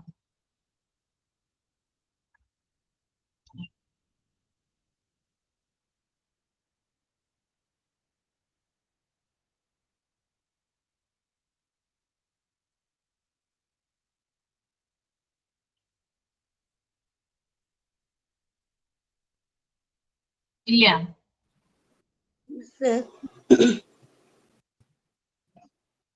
ഹലോ, റീന സന്ദീപിന് ഉണ്ടോ എന്തെങ്കിലും ഡിഫൻസ് മെക്കാനിസത്തെ കുറിച്ച് പറയാൻ? ആക്ച്വലി അത് റിലേറ്റഡ് ആണോന്ന് അറിയില്ല, പക്ഷെ എന്നാലും ഇന്റേൺഷിപ്പിന് പോയപ്പോ പ്രീ കെ ജിയിലെ ഒരു കുട്ടി ഭയങ്കര നോട്ടി ആയിരുന്നു. അപ്പോ പ്രീ കെ ജിയിലെ ആ മിസ് അവനെ അങ്ങനെ ചെയ്യല്ലേ എന്ന് പറഞ്ഞപ്പോ ആ കുട്ടി എടുത്ത് വായിക്ക് പറഞ്ഞത്, ഞാൻ വീട്ടിൽ ചെന്നിട്ട് അമ്മയോട് പറഞ്ഞു കൊടുക്കും മിസ് വെറുതെ എന്നെ ചീത്ത പറയുവാണെന്ന്. അവൻ ചെയ്ത കുറ്റത്തിന് അവൻ തിരിച്ചു പറഞ്ഞു കൊടുക്കും അങ്ങനെ, ഞാൻ അതേ പറയുള്ളൂ എന്ന്. അപ്പൊ മിസ് ചോദിച്ചു, ഞാൻ അങ്ങനെ എപ്പോ പറഞ്ഞു? ഞാൻ എപ്പോഴും നിന്നെ ചീത്ത പറഞ്ഞെന്ന് പറഞ്ഞ് മനസ്സിലാക്കിയതല്ലേ. അപ്പൊ പറഞ്ഞു, ഞാൻ ഇങ്ങനെ പറയൂ, ഞാൻ വീട്ടിൽ പോയിട്ട് പറയും മിസ് വെറുതെ ചീത്ത പറഞ്ഞതാ എന്നെ. അങ്ങനെ സ്വയം ന്യായീകരിക്കുകയാണ് അല്ലെ? അപ്പൊ നമ്മള് റീന പറഞ്ഞപ്പോഴാണ് ഞാൻ ഓർത്തത്, നമ്മൾ പൊതുവെ കുട്ടികളിൽ ശ്രദ്ധിച്ചാൽ അറിയാം, നിങ്ങൾക്ക് ഹോംവർക്ക് ചെയ്യാൻ പറയാറുണ്ട് കുട്ടികളോട് അല്ലെ നമ്മള്. അപ്പോ പിറ്റേ ദിവസം തലേ ദിവസം നമ്മൾ ഹോംവർക്ക് കൊടുത്തു വിട്ടു, പിറ്റേ ദിവസം കുട്ടികളൊക്കെ ചെയ്തുകൊണ്ട് വരും. പിറ്റേ ദിവസം ആയപ്പോൾ ടീച്ചർ ചോദിക്കുകയാണ് കുട്ടികളോട്, എല്ലാവരും ഹോംവർക്ക് ചെയ്തില്ലേ എന്ന് ചോദിക്കുവാണ്. അപ്പൊ ഭൂരിഭാഗം കുട്ടികളും ഹോംവർക്ക് ചെയ്തിട്ടുണ്ട്, അതിനകത്ത് 3-4 പേര് ചെയ്തിട്ടില്ല. ഒരു കുട്ടിയോട് ചോദിച്ചു, എന്താണ് നീ ഹോംവർക്ക് ചെയ്യാമെന്ന് ചോദിച്ചു. അപ്പൊ ആ കുട്ടി പറഞ്ഞു, അയ്യോ മിസ്സേ ഞാൻ മറന്നുപോയി. ആ മറന്നുപോയി എന്ന് പറയുന്നത് ഡിഫൻസ് മെക്കാനിസത്തിന് എക്സാമ്പിൾ ആണ്. പിന്നെ വേറൊരു കുട്ടിയോട് ചോദിക്കുകയാണ്. അപ്പൊ ആ കുട്ടി പറയാണ്, അതെ ടീച്ചറെ, അമ്മ എന്റെ കൂടെ ഇരുന്നില്ല ഹോംവർക്ക് ചെയ്യാനായിട്ട്, അതുകൊണ്ട് എനിക്ക് ഹോംവർക്ക് ചെയ്യാനായിട്ട് പറ്റിയില്ല. അതും ഒരു ഡിഫൻസ് മെക്കാനിസം ആണ്. പിന്നെ വേറൊരു കുട്ടിയോട് ചോദിച്ചു. അപ്പൊ ആ കുട്ടി പറയാണ്, മിസ്സേ പെൻസിലിന്റെ മുന ഒടിഞ്ഞു പോയി, കട്ടർ ഉണ്ടായിരുന്നില്ല, ഷാർപ്പനർ ഉണ്ടായിരുന്നില്ല ചെയ്യാനായിട്ട്, അത് മേടിക്കണമായിരുന്നു, അത് ഇന്ന് ഞാൻ മേടിച്ചിട്ടുള്ളൂ, ഇന്നലെ എന്റെ കയ്യിൽ ഉണ്ടായില്ല. അതൊക്കെ എന്ത് എക്സാമ്പിൾ ആണ്? ഡിഫൻസ് മെക്കാനിസത്തിന് എക്സാമ്പിൾ ആണ്. ഇങ്ങനെ നമ്മൾ കേൾക്കാറില്ലേ കുട്ടികളുടെ അടുത്തുനിന്ന്? നിങ്ങൾ കേട്ടിട്ടുണ്ടോ? ചോദിച്ചിട്ടുണ്ടോ? ഇതുപോലെ ഞാൻ പോയ സമയത്ത്, ഇന്റേൺഷിപ്പിന് പോയ സമയത്ത് LKG പഠിക്കുന്ന പിള്ളേർക്ക് എക്സാം എടുക്കുമായിരുന്നു. അപ്പം ടീച്ചറിന് പെട്ടെന്ന് ഒരു കാര്യത്തിന് പോകേണ്ടി വന്നപ്പം അപ്പൊ ഓരോ കുട്ടികളെ അടുത്ത് വിളിച്ചിട്ടാണല്ലോ LKG ആണല്ലോ എഴുതിപ്പിക്കുന്നത്. അപ്പൊ ഇംഗ്ലീഷ് ആയിരുന്നു എക്സാം. അപ്പൊ എന്നോട് ചോദിച്ചു ഇതൊന്നും എടുക്കുമെന്ന് ചോദിച്ചു. ഒരു കുട്ടീനെ സ്റ്റാഫ് റൂമിലേക്ക് വിളിച്ചിട്ടാണ് എക്സാം എടുക്കുന്നുണ്ടായിരുന്നത്. ആ കുട്ടി ആബ്സെന്റ് ആയ കാരണം. അപ്പോ എന്റെ അടുത്ത് നിർത്തിയിട്ട് എഴുതാൻ പറയണം. ഇപ്പൊ ആൽഫബറ്റ്സും ജസ്റ്റ് ഫോണിറ്റിക്സും ആ സൗണ്ട് ജസ്റ്റ് വായിക്കുക, ബ്ലെൻഡിങ്ങും മാത്രമേ ഉള്ളൂ, അല്ലാതെ കാര്യമായിട്ടുള്ളതൊന്നുമില്ല. അപ്പോ ഇത് A കഴിഞ്ഞിട്ട് BCD അങ്ങനെ മിസ്സിംഗ് ലെറ്റേഴ്സ് എഴുതണം. അപ്പം ഈ കുട്ടി ഒരക്ഷരം പോലും എഴുതണില്ല. അപ്പം മിസ് ഓൾറെഡി എന്റെ ശരിക്കും അവർക്ക് എക്സാം എടുക്കണം. മിസ് ഓൾറെഡി കുറെ നേരം നിർത്തി ചോദിക്കുന്നുണ്ടായിരുന്നു. ഈ കുട്ടി ഒന്നും പറയില്ല. അത് കഴിഞ്ഞിട്ടാണ് എന്നോട് പറഞ്ഞത് മോളൊന്നത് എക്സാം എടുത്ത് ഞാൻ പോട്ടെ എന്ന് പറഞ്ഞ് പോയത്. അപ്പൊ ഞാനിത് എടുക്കണതിന്റെ ഇടയിൽ എന്ത് ചോദിച്ചിട്ട് ഇവനൊരു റെസ്പോൺസ് കാരണം ഞാൻ ചോദിച്ചു പഠിച്ചില്ലേ, എന്ത് പറ്റി പഠിക്കാഞ്ഞ്? അതെ ഉമ്മിക്ക് ഇത്താത്താക്ക് എക്സാമാ, ഉമ്മി എന്നെ പഠിപ്പിച്ചില്ല, ആമീനെ മാത്രമേ പഠിപ്പിച്ചുള്ളൂ. അപ്പൊ ഞാൻ ചോദിച്ചു ആരാ ആമി? ആരാ? എന്റെ സിസ്റ്ററാ. ഉമ്മി എന്നെ പഠിപ്പിച്ചില്ല, ആമീനെ മാത്രമേ ഉമ്മി പഠിപ്പിച്ചുള്ളൂ. എനിക്ക് എക്സാം ഇല്ല, എനിക്ക് എക്സാമിന് ഉമ്മി പഠിപ്പിക്കുന്നില്ല, ആമീനെ മാത്രം ഉമ്മി വീട്ടിൽ പഠിപ്പിക്കണത്, എന്നെ പഠിപ്പിക്കാറില്ല. എന്തായാലും എക്സാം എന്ന് പറയുമ്പോ പാരന്റ്സ് എന്തായാലും കുട്ടീനെ പഠിപ്പിക്കാതിരിക്കില്ലല്ലോ. അപ്പൊ എനിക്കത് കേട്ടപ്പോ എനിക്ക് തോന്നിയത് അതാണ്. സ്വാഭാവികമായിട്ട് അവൻ പഠിക്കാത്തത് അറ്റ്ലീസ്റ്റ് പഠിക്കണ്ട, വീട്ടിൽ പോയിട്ട് പഠിച്ചില്ലെങ്കിലും സ്കൂളിൽ നിന്ന് പഠിപ്പിക്കുന്ന കാര്യം മാത്രമേ ജസ്റ്റ് അവിടെ എഴുതാനുള്ളൂ, അല്ലാതെ വേറെ ഒന്നുമില്ല. അപ്പൊ അവൻ അറിയാത്തത് അവൻ അവന്റെ ഉമ്മയുടെ തലയ്ക്ക് ഇട്ടു, ഉമ്മി എന്നെ പഠിപ്പിച്ചില്ല എന്നായി. അപ്പൊ ഇത്തരത്തിലാണ്, അതായത് ആളുകൾ ഡിഫറെന്റ് ആണ്. ഇപ്പൊ എന്നെ പോലെ ആയിരിക്കില്ല ചിലപ്പോ നിങ്ങൾ ചിന്തിക്കുന്നത് അല്ലെ, ഓരോരുത്തരും വ്യത്യസ്തരാണ്. അപ്പോ പലതരത്തിലുള്ള ഡിഫൻസ് മെക്കാനിസം ആയിരിക്കും ഉണ്ടാവുക. ഇപ്പൊ ടീച്ചർ പറഞ്ഞു, ഇപ്പൊ 3-4 കുട്ടികൾ ഉണ്ടായിരുന്നു, 3 കുട്ടികളോട് ടീച്ചർ ചോദിച്ചു എന്തുകൊണ്ടാണ് ഹോംവർക്ക് ചെയ്യാതിരുന്നത് ചോദിച്ചു അല്ലെ. 3 പേരും പറഞ്ഞത് വ്യത്യസ്ത മറുപടികളാണ്. പക്ഷെ ഒരു ഇതേ ഉണ്ടായിരുന്നുള്ളൂ, ഹോംവർക്ക് അവർ ചെയ്തിട്ടില്ല. ആ ചെയ്യാത്തത് അവരുടെ അശ്രദ്ധ കൊണ്ടാണ്. പക്ഷെ അതിനെ 3 രീതിയിൽ അവര് 3 പേരും വളച്ചൊടിക്കാനുണ്ടായത്. അപ്പൊ 3 പേരുടെയും ഡിഫൻസ് മെക്കാനിസം എന്ന് പറയുന്നത് വ്യത്യസ്തമാണ്. അപ്പോ ഇമ്പോർട്ടന്റ് ആണ്, എല്ലാ മനുഷ്യരും എന്താ പറയാ ഒരുപോലെയല്ല, വ്യത്യസ്തമായിട്ട് രീതിയിലാണ് അവർ ചിന്തിക്കുന്നത്. വ്യത്യസ്തമായിട്ടുള്ള ഡിഫൻസ് മെക്കാനിസം അഥവാ പ്രതിരോധ തന്ത്രങ്ങളാണ് അവര് രൂപപ്പെടുത്തുന്നത് കേട്ടോ. അതൊന്ന് ഓർത്തിരിക്കുക. ഇനി നമ്മൾ പറഞ്ഞു ഡിഫൻസ് മെക്കാനിസം, അതായത് പ്രതിരോധ തന്ത്രങ്ങള്, ഇത് പല തരത്തിലുണ്ട്, പല ടൈപ്പ് ഡിഫൻസ് മെക്കാനിസം ഉണ്ട്.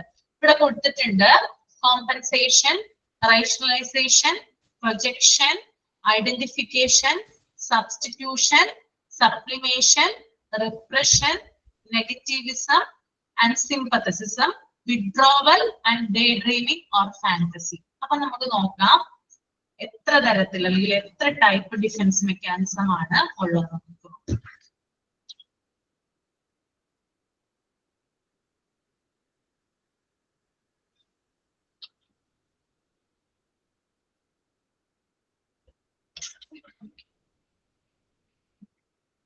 ആദ്യത്തേതാണ് വായിക്കാനായിട്ട് പോകുന്നേ, കോമ്പൻസേഷൻ.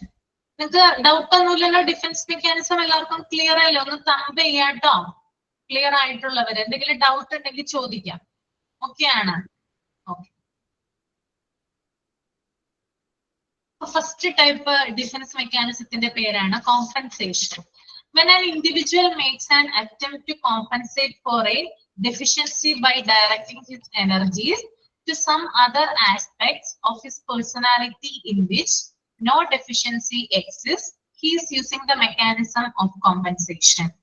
എന്താണ് കോമ്പൻസേഷൻ? അതായത് ഒരു മേഖലയിൽ പരാജയപ്പെട്ട വ്യക്തി മറ്റൊരു മേഖലയിലേക്ക് വിജയം കണ്ടെത്തി പരാജയത്തെ മറികടക്കാനായിട്ട് ശ്രമിക്കുന്നു. അതിനെയാണ് കോമ്പൻസേഷൻ എന്ന് പറയുന്നത്. അതായത് നമ്മൾ ഉപയോഗിക്കുന്ന ഒരു ഡിഫൻസ് മെക്കാനിസം ആണ്. അപ്പൊ നമുക്ക് ചെറുപ്പത്തിലെ നമുക്ക് കളക്ടർ ആവാനായിരിക്കും ആഗ്രഹം ഉണ്ടായിരിക്കുക, അല്ലെങ്കിൽ എന്താ പറയാ ഏതെങ്കിലും ഒരു രീതിയിൽ നമ്മൾക്ക് വലിയ രീതിയിൽ എത്തണം എന്നായിരിക്കും നമ്മുടെ ഒരു എയിം ഉണ്ടായിരിക്കുക. പക്ഷെ സാഹചര്യങ്ങൾ കൊണ്ട് നമ്മൾ അതിനെ എന്താ പറയാ അതിലെത്താതെ വരികയും കുറച്ചു നാള് അതിന്റെ വിഷമങ്ങളും കാര്യങ്ങളും ഒക്കെ ഉണ്ടെങ്കിലും നമ്മൾക്ക് ദൈവമായിട്ട് അല്ലെങ്കിൽ മറ്റുള്ളവരാല് വേറൊരു ചാൻസ് തരികയാണ് നമുക്ക് ടീച്ചറായിട്ട് പഠിപ്പിക്കാനായിട്ട്. ഇപ്പൊ നിങ്ങൾ പലരും മോണ്ടിസോറി കോഴ്സ്, എല്ലാവരും മോണ്ടിസോറി കോഴ്സ് ചെയ്യുന്നവരാണ്. അപ്പൊ അതിലൂടെ നമുക്ക് എന്ത് ചെയ്യാണ്, പഠിപ്പിക്കാം, കുഞ്ഞുങ്ങളെ പഠിപ്പിക്കാം എന്നുള്ളൊരു ഇതിലേക്ക് നമ്മൾ എത്തുവാണ്. അപ്പൊ നമ്മൾ ഒരു മേഖലയിൽ, അതായത് നമ്മുടെ ആഗ്രഹത്തെ നമ്മൾക്ക് അച്ചീവ് ചെയ്യാൻ സാധിച്ചില്ലെങ്കിലും നമ്മൾക്ക് സാറ്റിസ്ഫാക്ഷൻ ആയിട്ടുള്ള ഒരു ജോലി ദൈവമായിട്ട് നമുക്ക് കൊണ്ടുതരുന്നു, അല്ലെങ്കിൽ നമ്മുടെ വേണ്ടപ്പെട്ടവരാല് നമ്മൾക്ക് അങ്ങനത്തെ ചാൻസ് കിട്ടുവാണെങ്കിൽ ആ പരാജയത്തെ നമ്മൾ എന്ത് ചെയ്യാണ്, മറികടക്കാനായിട്ട് ശ്രമിക്കുകയാണ്. അപ്പൊ ഒരു മേഖലയിൽ പരാജയപ്പെട്ട വ്യക്തി അല്ലെങ്കിൽ അത് അച്ചീവ് ചെയ്യാൻ സാധിക്കാത്ത ഒരു വ്യക്തി മറ്റൊരു മേഖല കണ്ടെത്തുകയും അതിൽ അച്ചീവ്മെന്റ്സ് ഉണ്ടാക്കുകയും ചെയ്യുന്നതിനെയാണ് കോമ്പൻസേഷൻ എന്ന് പറയുന്നത്. നമ്മൾ കുട്ടികളുടെ രീതിയിൽ നമ്മൾ ചിന്തിച്ചു കഴിഞ്ഞാൽ, ഇപ്പൊ എക്സാമിന് തോറ്റ കുട്ടി, എക്സാമിന് ഒരു കുട്ടി ഫെയിൽ ആയെന്ന് വിചാരിക്കുക. ആ കുട്ടി പക്ഷെ സ്പോർട്സിൽ അച്ചീവ് ചെയ്യാണ്. ഒരു വിഷയത്തിന് ആ കുട്ടി പാസ്ഡ് അല്ല, പാസ്സായിട്ടില്ല, എല്ലാത്തിനും തോറ്റ കുട്ടിയാന്ന് വിചാരിക്കുക. പക്ഷെ ആ കുട്ടിക്ക് ആ സ്കൂൾ ലെവൽ അല്ലെങ്കിൽ സ്റ്റേറ്റ് ലെവൽ അല്ലെങ്കിൽ നാഷണൽ ലെവലിലെ സ്പോർട്സിൽ ആ കുട്ടിക്ക് ചാൻസ് കിട്ടുകയാണ്. അപ്പൊ അവിടെ എന്ത് ചെയ്യാണ്, ആ കുട്ടി ഒരു അവസരം കണ്ടെത്തുവാണ്, അല്ലെങ്കിൽ ഒരു വിജയം ആ കുട്ടി നേടുവാണ് ചെയ്യുന്നത്. ഒന്നിൽ തോറ്റാലും മറ്റൊന്നിൽ വിജയിക്കാൻ ഉള്ള നമ്മുടെ ആ ഒരു എന്താ പറയാ കഴിവിനെ, അല്ലെങ്കിൽ അത്തരത്തിലുള്ള ആ ഒരു പ്രതിരോധ തന്ത്രങ്ങളെ എന്തു പറയാം, ഈ ഒരു കോമ്പൻസേഷൻ എന്ന് പറയാം. നമ്മൾക്ക് എന്തെങ്കിലും ഒരു കാര്യം നിങ്ങളുടെ ജീവിതത്തിൽ നിങ്ങൾക്ക് ഇപ്പോഴും പൂർത്തീകരിക്കാൻ പറ്റാത്ത, അല്ലെങ്കിൽ കംപ്ലീറ്റ് ഇപ്പോഴും നിങ്ങൾക്ക് എയിം ചെയ്യാൻ സാധിക്കാത്ത, ഭയങ്കര സ്വപ്നമായിരുന്നു അത് എയിം ചെയ്യണമെന്ന്, പക്ഷെ പറ്റിയില്ല, നിങ്ങളുടെ ആ സമയത്ത് നിങ്ങളുടെ ആ പ്രായത്തിൽ നിങ്ങൾ അത് സാധിച്ചില്ല. പക്ഷെ അതുകൊണ്ട് നിങ്ങൾ യാതൊരു വിഷമങ്ങളോ കാര്യങ്ങളോ ഒന്നുമില്ല നിങ്ങളുടെ ലൈഫിൽ. വിഷമം ഉണ്ടായിരുന്നിരിക്കാം, ആ ഒരു സമയത്ത് വിഷമം ഉണ്ടായിരുന്നിരിക്കാം, പക്ഷെ അതിനെ മറ്റൊരു കാര്യം കൊണ്ട് നിങ്ങൾ ഓവർകം ചെയ്യുകയാണെങ്കിൽ അതിനെ എന്ത് പറയാം, കോമ്പൻസേഷൻ എന്ന് പറയാം. ക്ലിയർ ആണോ? ഓക്കെ ആണോ? മനസ്സിലായോ?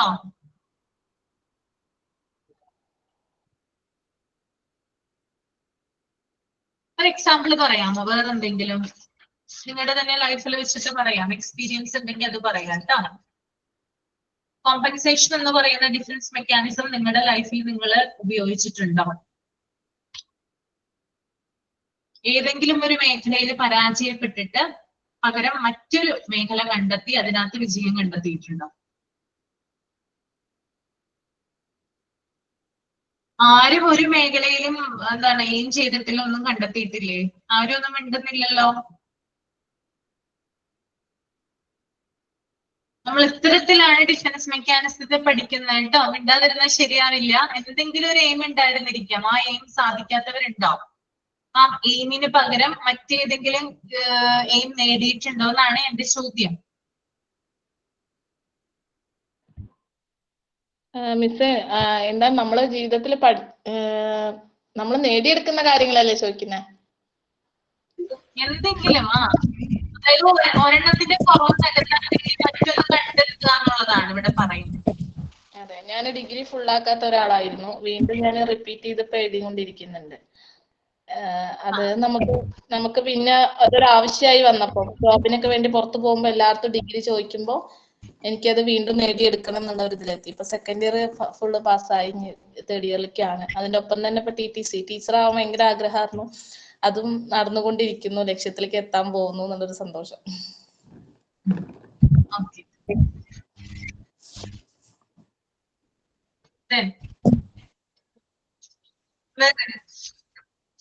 നിങ്ങൾ മാത്രമാണ് ഈ മിണ്ടാതിരിക്കുന്നേ. വേറെ ബാച്ചിലെ കുട്ടികൾ ഒരാളത് കൊണ്ടാ പറഞ്ഞു നിർത്തത് കേട്ടോ. വേറെ എന്തെങ്കിലും എക്സ്പീരിയൻസ് ഉണ്ടോ? പറഞ്ഞാൽ മാത്രമാണ് നമുക്ക് ഏതൊക്കെ ഡിഫൻസ് മെക്കാനിസം, എന്തൊക്കെയാണ് എക്സാമ്പിൾസ് ചെയ്തെന്ന് പറയാനായിട്ട് പറ്റുക. ഞാനിപ്പോ ഒരു എക്സാമ്പിൾ പറഞ്ഞതാണ്. എക്സാമിന് തോറ്റ കുട്ടി സ്പോർട്സിൽ അച്ചീവ് ചെയ്യുന്നു, അത് കോമ്പൻസേഷൻ എക്സാമ്പിൾ ആയിട്ട് വരുന്നതാണ്. അതുപോലെ തന്നെ നിങ്ങൾക്കും പറയാം. മിസ്സേ, ഇത് എന്റെ കാര്യമല്ല. എനിക്ക് ഭയങ്കര ആഗ്രഹമായിരുന്നു വലിയതായിട്ട് ഡാൻസ് കളിക്കണം, ഇംഗ്ലീഷൊക്കെ നല്ല ഫ്ലുവന്റ് ആയിട്ട് ചെയ്യണം, പിന്നെ സ്റ്റേജിൽ കമ്പയറിങ്ങിനൊക്കെ നല്ല പെർഫോമൻസ് ഓരോരുത്തർ ചെയ്യുമ്പോൾ ഭയങ്കര കൊതിയായിരുന്നു. പക്ഷെ ഞാൻ ശ്രമിച്ചിട്ടൊന്നും അത് നടന്നില്ല. പിന്നെ ഞാൻ അതിന് പകരം എൻ്റെ മകളെ കുഞ്ഞിലെ LKG തൊട്ട് സ്റ്റേജിൽ കയറ്റാൻ തുടങ്ങി. അവൾ അതിൽ ചെയ്ത് ശരി, അവള് ഭയങ്കരമായിട്ട് ഉയർന്നു. മിസ് കേരള അതിൽ ഫസ്റ്റ് റണ്ണറപ്പാണ് അവള്. പിന്നെ അവളിപ്പം UK പോയി. അവള് കോമ്പിയറിങ്ങിന് എവിടെ കയറിയാലും ഫിലിമിലും ആളെ പല പ്രാവശ്യം സംവിധായകര്, പക്ഷെ ഫാദർ അതിന് സമ്മതിക്കില്ല, അങ്ങനെ വിട്ടില്ല. പിന്നെ ഇപ്പൊ UK പോയി. അപ്പൊ എന്റെ ഒരു ഇത് അവളിലൂടെ ഞാൻ നേടിയെടുത്തു. അത് ഒരു തരത്തിൽ പറഞ്ഞ കോമ്പൻസേഷൻ ആണ് അല്ലെ. അതായത് ഉഷാരിലെ പറ്റാത്തത് മകളിലൂടെ നേടിയെടുക്കുക, അതായത് സ്വയം ആശ്വാസം കണ്ടെത്തുകയാണ് അതിലൂടെ. ശരിയല്ലേ ഞാൻ പറയുന്നേ? ആശ്വസിച്ചില്ലേ? മനസ്സിനെ തൃപ്തിപ്പെടുത്തിയില്ലേ? സന്തോഷായി. സന്തോഷായി. ഓക്കെ. അപ്പൊ കോമ്പൻസേഷൻ അതിന് എക്സാമ്പിൾ ആയിട്ട്, ഉഷാനില് പറഞ്ഞതിന് എക്സാമ്പിൾ ആയിട്ട് നമുക്ക് പറയാം. ഓക്കെ. ഇനി വേറെ എന്താണ്? വേറെ പറയാവോ?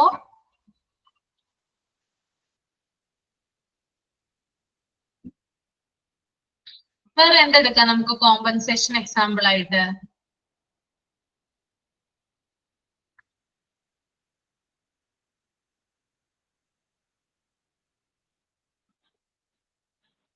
മിസ്സേ, ഞാൻ തന്നെ ഒന്നുകൂടെ പറയട്ടെ? പറഞ്ഞോളൂ. സന്തോഷം. എനിക്ക് ഒരു 22 years ഒക്കെ ആയപ്പം തന്നെ നാഗാലാൻഡിൽ ജോലി കിട്ടി ഞാൻ അവിടെ പോയതാണ്. അപ്പൊ അവിടെ വെച്ച് ഒരു തമിഴ് ഒരു പയ്യനെ ഇഷ്ടപ്പെട്ടു. പുള്ളിക്കാരൻ ബാങ്ക് ജോലിക്കാരനാണ്. ഭയങ്കര കുറെ വർഷങ്ങൾ അങ്ങനെ ഒരു ഇത് ഉണ്ടായിരുന്നു. അത് കഴിഞ്ഞപ്പോ എന്തോ ഒരു പുള്ളിയുടെ അച്ഛൻ മരിച്ചു പോയെന്നോ അമ്മാവന്റെ മോളെ കെട്ടണമെന്നും പറഞ്ഞ് ഭയങ്കര പ്രശ്നം ഉണ്ടാക്കുവോ എന്തോ ഒരു എക്സ്ക്യൂസ് പറഞ്ഞ് അതങ്ങ് മാറിപ്പോയി.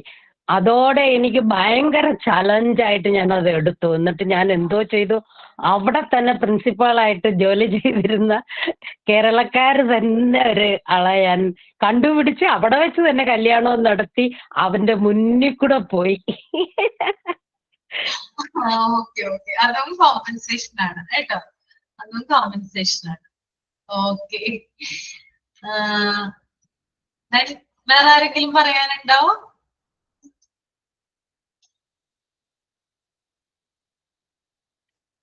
സഫീല കമലെ, സഫീല എന്തെങ്കിലും പറയാനുണ്ടോ സഫീലക്ക്? മിസ്സേ, എനിക്ക് ദുബായി പോണോന്ന് ഭയങ്കര ആഗ്രഹം ഉണ്ടായിരുന്നു.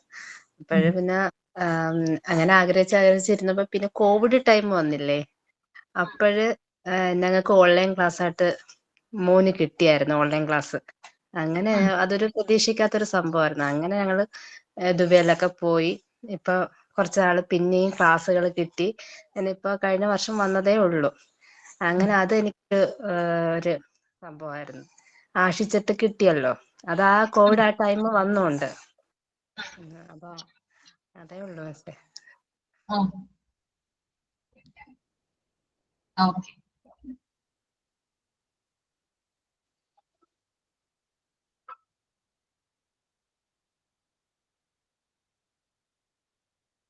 അടുത്തത് ഇപ്പൊ നമുക്ക് കോമ്പൻസേഷൻ എല്ലാവർക്കും ക്ലിയർ ആയെന്ന് വിചാരിക്കുന്നു. അടുത്തത് റേഷണലൈസേഷൻ ആണ് കേട്ടോ.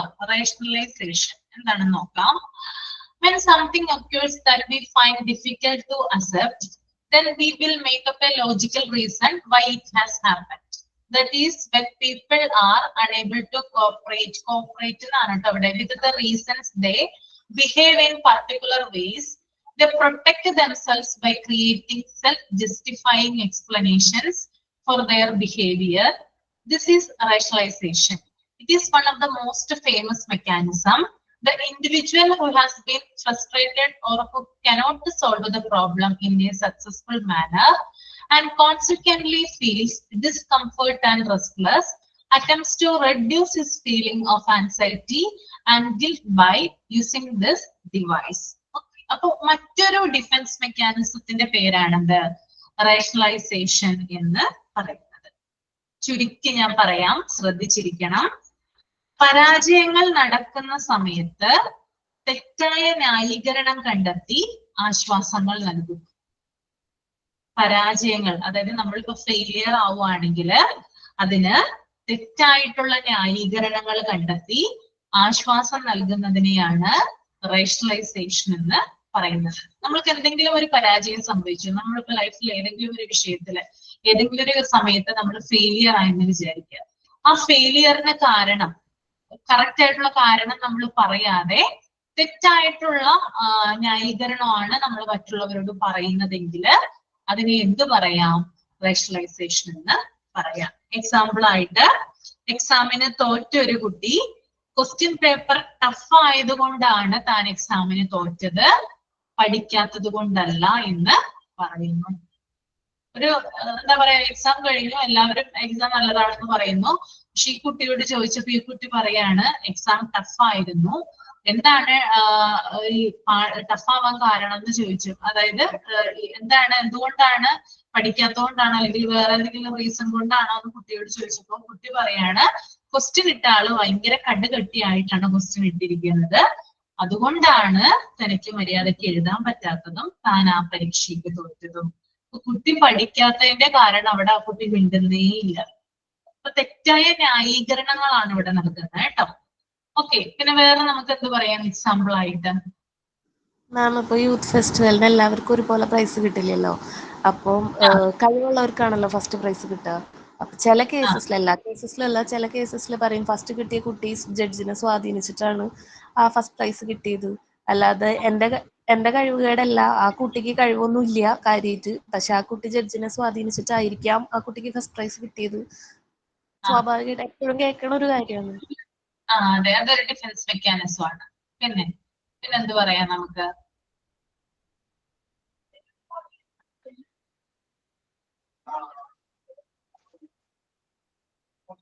എന്താ പറയാ,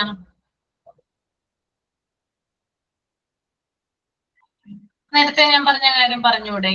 ഓഫീസിൽ വൈകിയെത്തുന്ന ആള് ബ്ലോക്കിൽ പെട്ടുകൊണ്ടാണ്, ന്യായീകരണമല്ലേ അയാള് പറഞ്ഞത്? അയാള് നേരത്തെ ഇറങ്ങാത്തത് കൊണ്ടാണ് അയാള് വൈകിയത്. പക്ഷെ അയാള് പറയുന്ന ന്യായീകരണം എന്താണ്? ബ്ലോക്ക് ഉണ്ടായിരുന്നു, ഭയങ്കരമായിട്ടുള്ളൊരു ബ്ലോക്ക് ആയിരുന്നു, ബ്ലോക്കിനെയാണ് അയാൾ കുറ്റപ്പെടുത്തുന്നത്. അപ്പൊ അത് നമുക്ക് എന്ത് ചെയ്യാം, റേഷണലൈസേഷൻ ഉദാഹരണമായിട്ട് പറയാം. പിന്നെന്താണ്?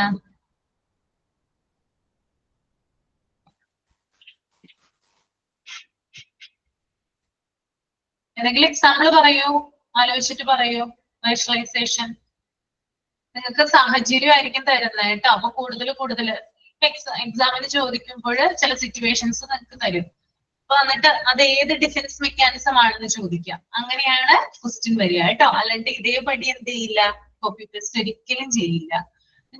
ഇപ്പോ ഫാത്തിമ ഒരു എക്സാമ്പിൾ പറഞ്ഞു, ഇപ്പൊ ഞാനും ഒരു എക്സാമ്പിൾ പറഞ്ഞു. നിങ്ങൾ ഇപ്പൊ എക്സാമ്പിൾ പറയുവാണെങ്കിൽ ചിലപ്പോൾ അതിൽ നിന്നായിരിക്കും ഞാൻ ക്വസ്റ്റ്യൻ ചോദിക്കുക. അപ്പൊ നിങ്ങൾക്ക് ആർക്കാണ് കൂടുതൽ ബെനിഫിറ്റ്, എനിക്കോ നിങ്ങൾക്കോ? ആർക്കാണ് കൂടുതൽ ബെനിഫിറ്റ് കിട്ടുക? നിങ്ങൾ പറഞ്ഞ കാര്യങ്ങൾ പറയുമ്പോ നിങ്ങൾക്ക് തന്നെയല്ലേ. നമ്മളിവിടെ മിണ്ടാതിരിക്കുവാണെങ്കിൽ ഞാൻ ഏതെങ്കിലും ഒരു ടഫ് ആയിട്ടുള്ള സിറ്റുവേഷൻ തരും, അപ്പൊ ഞാൻ ചോദിക്കും ഏതാണ് ഈ ഡിഫൻസ് മെക്കാനിസം. അപ്പൊ നിങ്ങൾക്ക് പാടായിരിക്കും കണ്ടുപിടിക്കാനായിട്ട്. പക്ഷെ നമ്മളത് ഇവിടെ ഡിസ്കസ് ചെയ്യുവാണെങ്കിൽ എല്ലാവർക്കും കുറച്ചും കൂടി ഈസി. അന്ന് മിസ് ക്ലാസ് റൂമിൽ ഡിസ്കസ് ചെയ്തായിരുന്നു ഈ ഡിഫൻസ് മെക്കാനിസം. പരീക്ഷ എഴുതുമ്പോൾ നിങ്ങൾ അത് ഓർത്ത് ആൻസർ ചെയ്യും അല്ലേ? ഓരോന്ന് പറഞ്ഞേ നിങ്ങള്, ഏതൊക്കെയാ?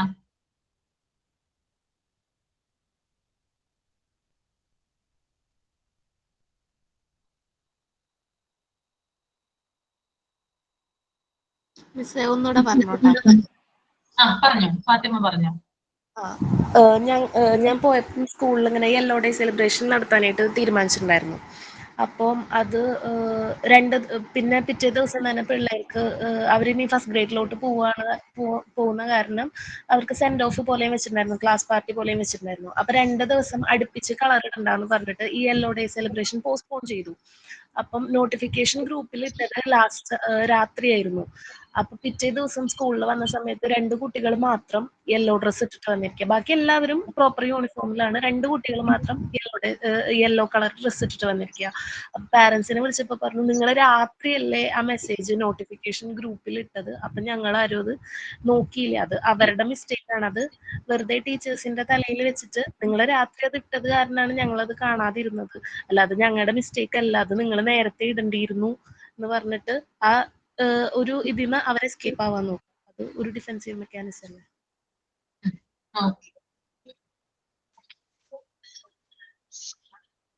നോട്ട് ചെയ്ത് വെക്കാട്ടോ, പറയുന്ന കാര്യങ്ങളൊക്കെ നോട്ട് ചെയ്ത് വെക്കുക. ഓക്കെ,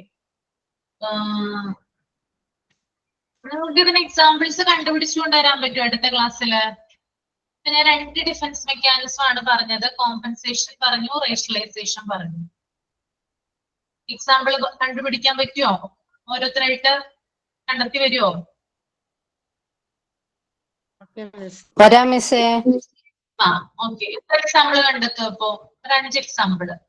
കോമ്പൻസേഷനും റേഷണലൈസേഷനും ഒരു ആക്ടിവിറ്റി ആയിട്ട് തരാം.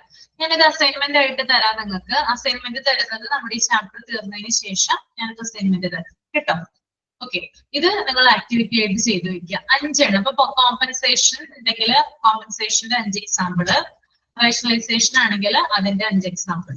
ഓക്കെ, എന്നിട്ട് നമുക്കത് ക്ലാസ് റൂമിൽ ഡിസ്കസ് ചെയ്യാം. അപ്പൊ അതിൽ നിന്ന് എളുപ്പമായിരിക്കും നമുക്ക് ക്വസ്റ്റ്യൻ ഇടാനായിട്ട് കേട്ടോ. എല്ലാവർക്കും അത് ഷെയർ ചെയ്യാം, എല്ലാവരും പഠിക്കുകയും ചെയ്യും. ഓക്കെ, അപ്പൊ ഇനി ക്ലിയർ ആവാത്തവരുണ്ടെങ്കിൽ എക്സാമ്പിൾ പറയുമ്പോൾ ഒന്നും കൂടി കൂടുതൽ ക്ലിയർ ആവും. ഓക്കെ ഓക്കെ, അപ്പൊ ഞാൻ വൈൻഡ് അപ്പ് ചെയ്യാണ്. ഞാനൊന്ന് 5 മിനിറ്റ് നേരത്തെ പോവാണ്. നമ്മുടെ MT സ്റ്റുഡൻസിന് വൈവ നടക്കുവാണ്. അപ്പൊ 2:30 വൈവയുടെ ടൈം. അപ്പൊ ഞാൻ കേറാൻ പോവാണ്. നിങ്ങളുടെ അനുവാദത്തോടു കൂടി ഞാൻ പൊയ്ക്കോട്ടെ? Yes. Okay okay, thank you. അപ്പോ നെക്സ്റ്റ് ക്ലാസ്സിൽ കാണാം കേട്ടോ. അടുത്ത മെക്കാനിസംസ് അടുത്ത ക്ലാസ്സിൽ ഡിസ്കസ് ചെയ്യാം. Okay, thank you Okay, so much. thank you very much. Thank you miss, അടിപൊളി ക്ലാസ് ആണ്. താങ്ക് യു താങ്ക് മിസ്. യു.